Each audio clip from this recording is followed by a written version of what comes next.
This is Bob Argyle reporting from Southwest Norman, where a startling series of events has rocked and socked the community here at Riverside Church. Now, details are still sketchy, but the controversy surrounds what sources are calling a house full of missing socks belonging to senior pastor John Stitt. Meanwhile, supporters of the alleged suspect are saying she's actually the victim. Riverside is quiet right now, but plenty of noise is being made about some holy socks. Not divine, but belonging to the senior pastor. In fact, the congregation is knee-high in a situation that is starting to get woolly. While no one has pled guilty to any crime, people in this close-knit spiritual family can feel the static. Eldest son and renowned Tulsa attorney Keith Stitt says the crisis was unavoidable. Well, the entire time that I was growing up in my parents' house, missing socks was kind of a common problem that we would always have. And my mother always kept a little plastic container up in the top of her closet.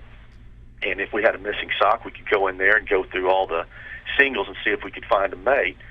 And as me and my brothers got older, when we would miss socks, we would go in there and start looking for them. We finally got smart and started looking in my dad's sock drawer, and we started finding our socks. And even to this day, if I end up at my parents' house and don't have a shirt or socks to wear, I'll go in my dad's room and I still find shirts of mine in his closet. I find my socks in his sock drawer. So if he's missing socks, whatever he's missing, he had it coming.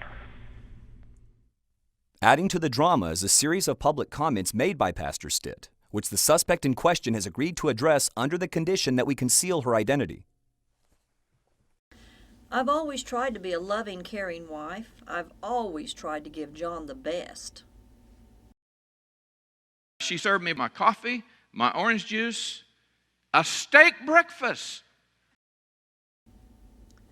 When I'm not around, I find out that I have been the subject of his ridicule. Joyce is not here, so I'll pick on her. He never wants to accept the responsibility for what he does wrong. I'm always the one to blame. And say, honey, why don't you say, here's where I went wrong. I pour my heart into everything I do for John. And when I buy him something, I do it with all my love. In 42 years of marriage, you have never bought me a pair of socks that I liked. I'm going to have to stop doing what I love to do for John the most. I'm going to have to stop buying his socks. From this day forward, I will purchase my own socks.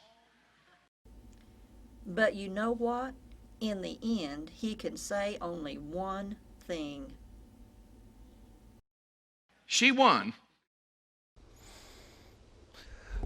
We are happy to report on one ray of hope to come from this tragic situation. Church members have already begun donating and collecting socks for their pastor. It's just the first step in a long process of rebuilding a collection that took more than 4 decades to develop, but seemingly just moments to disappear. We'll have more on this breaking story as new information comes in. For now, from Norman and Riverside Church, for WRCN, I'm Bob Argyle.